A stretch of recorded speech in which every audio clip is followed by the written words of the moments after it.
Halo semuanya, perkenalkan nama saya Dela Amelia Sembiring dengan NIM 2005091017 dari kelas AB3D. Di sini saya akan menjelaskan mengenai laporan bisnis. Adapun pengertian laporan bisnis, yang pertama, menurut para ahli bisnis dapat diartikan yang pertama, menurut Herta A. Murphy dan Herbert W.H., laporan bisnis adalah suatu laporan yang memiliki sifat netral, tidak memihak, memiliki tujuan yang jelas, dan berisi rencana penyajian fakta kepada seorang atau lebih untuk tujuan bisnis tertentu. Yang kedua itu menurut Himstreet dan Batty, laporan bisnis adalah suatu pesan-pesan objektif yang disusun secara teratur dan digunakan untuk menyampaikan informasi dari suatu bagian organisasional atau dari suatu institusi atau lembaga ke lembaga yang lain untuk membantu pengambilan keputusan atau pemecahan masalah. Nah, laporan bisnis juga digunakan untuk memenuhi berbagai keperluan. Yang pertama, untuk memonitori atau mengendalikan operasional perusahaan, misalnya laporan operasional dan laporan kegiatan personal. Yang kedua itu untuk membantu mengimplementasikan kebijakan-kebijakan dan prosedur-prosedur yang telah ditetapkan perusahaan, misalnya kebijakan penetapan posisi kerja. Yang ketiga itu untuk memenuhi persyaratan-persyaratan hukum dan peraturan-peraturan yang berlaku bagi perusahaan. Misalnya, laporan pajak, laporan analisis dampak lingkungan, laporan ketenaga kerjaan atau perburuhan. Yang keempat itu untuk mendokumentasikan prestasi kerja yang diperlukan baik dari keperluan internal atau eksternal, misalnya laporan perkembangan dan laporan akhir suatu kegiatan. Nah, bagian yang kedua itu penggolongan laporan bisnis. Yang pertama, menurut fungsinya. Suatu laporan dapat dibedakan apakah untuk memberi informasi atau untuk analisis. Laporan memberikan informasi yang menyajikan fakta-fakta dan rangkuman yang terdiri atas laporan perkembangan, laporan semester, laporan triwulan.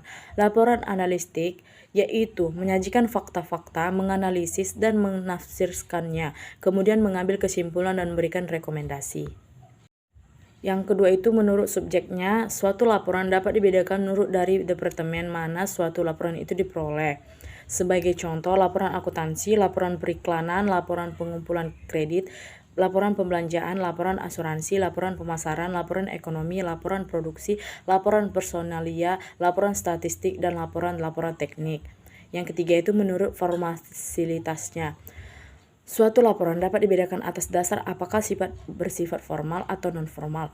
Laporan formal sering disebut juga dengan istilah laporan panjang atau long reports, sedangkan laporan non-formal sering disebut juga dengan istilah laporan singkat atau short reports. Yang keempat itu menurut keasliannya. Suatu laporan dapat dibedakan atas dasar otoritas atau sukarela dan publik atau swasta. Laporan otoritas adalah suatu laporan yang dibuat atas dasar permintaan atau mendapatkan kuasa dari orang lain atau komite.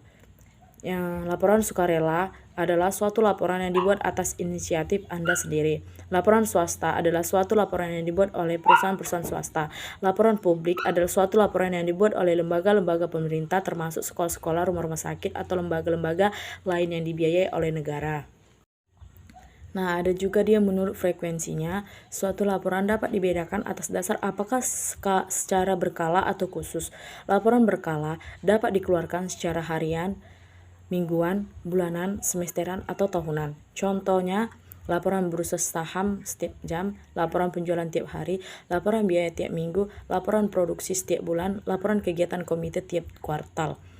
Laporan khusus ditulis manakala kebutuhan terhadap suatu informasi muncul. Laporan khusus mencakup situasi atau kejadian yang unik seperti munculnya krisis dan suatu perusahaan. Nah, ada juga dia menurut jenisnya, suatu laporan dipengaruhi oleh formalitas dan panjangnya laporan. Jenis laporan dapat bersifat informal atau laporan singkat, short reports, maupun formal atau laporan panjang atau long reports. Laporan informal meliputi laporan mendanum, suatu laporan yang menggunakan formal memo, yaitu kepala dari subjek dan tanggal. Yang kedua itu laporan surat atau letter reports. Nah, ada juga dia laporan dalam bentuk cetakan. Laporan dalam bentuk cetakan punya judul yang sudah tercetak, instruksi baik berbaris-baris kosong, Yang kedua itu laporan formal. Laporan formal biasanya lebih panjang daripada laporan informal. Laporan formal sering juga disebut dengan laporan panjang atau long reports. Yang ada juga dia menurut kegiatan proyek. Ya, dalam melaksanakan suatu proyek terdapat 3 jenis laporan. Yang pertama itu laporan pendahuluan, yang kedua itu laporan perkembangan, dan yang ketiga itu adalah laporan akhir. Nah, ada juga dia menurut pelaksanaan pertemuan. Berdasarkan pelaksanaan pertemuan, laporan bisnis dapat dibedakan ke dalam. Yang pertama itu agenda. Agenda suatu dokumen yang ditulis sebelum suatu pertemuan berlangsung yang mencakup jadwal pelaksanaan dan topik yang akan dibahas dalam pertemuan. Yang kedua itu resolusi. Resolusi laporan singkat yang secara formal berisi pengumuman hasil konsensus dalam suatu pertemuan. Yang ketiga, notulen. Notulen laporan resmi dalam suatu pertemuan yang berlangsung yang mencakup catatan semua hal yang terjadi dalam suatu pertemuan. Laporan pertemuan adalah suatu laporan resmi yang cakupannya bahasnya lebih luas dan lebih berisi hasil-hasil pertemuan atau konferensi penting. Nah, ada juga dia persiapan menulis laporan bisnis. Yang pertama itu definisi masalah, tujuan, dan ruang lingkup. Nah, ini juga tercakup beberapa. Yang pertama itu perencanaan adalah melakukan analisis masalah yang mencakup tujuan penyusunan laporan. Yang kedua itu menentukan ide atau gagasan. Nah, yang ketiga itu mengumpulkan bahan yang diperlukan. Dan yang keempat itu menganalisis dan menafsirkan data. Yang kelima itu mengorganisasi data dan mempersiapkan kerangka akhir. Nah, ada juga dia bagian pokok laporan bisnis. Yang pertama itu pendahuluan. Terdapat 11 hal yang perlu dipertimbangkan. Yang pertama itu pemberi kuasa adalah orang yang meminta laporan. Yang kedua itu layout atau rencana prestasi, menceritakan kepada pembaca apa saja yang akan dibahas dalam laporan bisnis. Yang ketiga itu masalah, biasanya didefinisikan pada awal-awal bab pendahuluan sebelum maksud atau tujuan laporan bisnis dinyatakan. Nah, yang keempat itu maksud penulisan laporan bisnis harus tampak dalam bagian pendahuluan. Nah, yang selanjutnya itu ruang lingkup berkaitan dengan luas cakupan atau bahas suatu pokok bahasa untuk sebagai laporan bisnis. Yang selanjutnya itu metodologi mengacu pada metode pengumpulan informasi. Yang selanjutnya itu sumber-sumber primer atau sekunder meliputi publikasi, jurnal, surat kabar. Yang selanjutnya itu latar belakang dari suatu yang sedang diteliti, kadang kala dimasukkan jika pembaca perlu latar belakang informasi untuk memperoleh gambar menyeluruh dan memahami yang jelas terhadap suatu pokok bahasan. Nah, yang selanjutnya itu definisi istilah perlu dicantumkan jika Anda menggunakan istilah yang memiliki beberapa penafsiran. Yang selanjutnya itu keterbatasan seperti dalam hal dana, waktu, asisten, peneliti, atau data yang tersedia. Yang selanjutnya rekomendasi menjelaskan tentang keputusan yang perlu dilaporkan di dalam suatu bisnis, misalnya keputusan antara memberi mesin baru atau mesin setengah pakai. Nah, yang bagian ke B itu teks. Membahas dan mengembangkan hal-hal penting secara rinci. Penulisan laporan yang baik harus mencakup temuan fakta yang penting dan relevan serta membuang hal-hal yang tak perlu dan tidak relevan dengan maksud penulisan laporan bisnis tersebut. Nah, yang C itu penutupan. Bagian penutupan berfungsi untuk merangkum laporan secara menyeluruh, mengambil kesimpulan atau memberi rekomendasi. Bagian penutup sendiri diberi judul, rencana tindakan atau proporsi.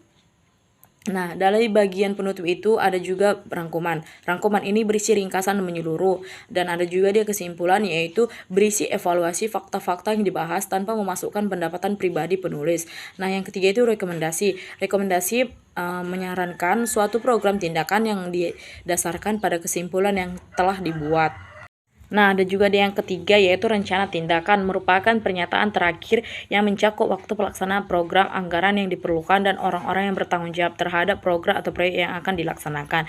Dan yang ketiga itu proposisi, suatu pernyataan yang tegas, yaitu tuntutan yang didasarkan pada suatu laporan atau artikel. Nah, yang selanjutnya itu organisasi tubuh laporan bisnis. Yang pertama itu cara menyusun tubuh laporan bisnis. Ada dua macam yang dapat digunakan untuk menyusun tubuh laporan bisnis. Yang pertama, cara deduktif. Cara deduktif ini menggambarkan laporan dari belakang ke depan atau menjelaskan ide pokok atau rekomendasi terlebih dahulu sebelum hal-hal yang rinci dijelaskan. Cara deduktif ini memiliki karakteristik yang pertama eksekutif yang sibuk. Yang kedua itu lebih suka untuk menentukan sesuatu dengan segera.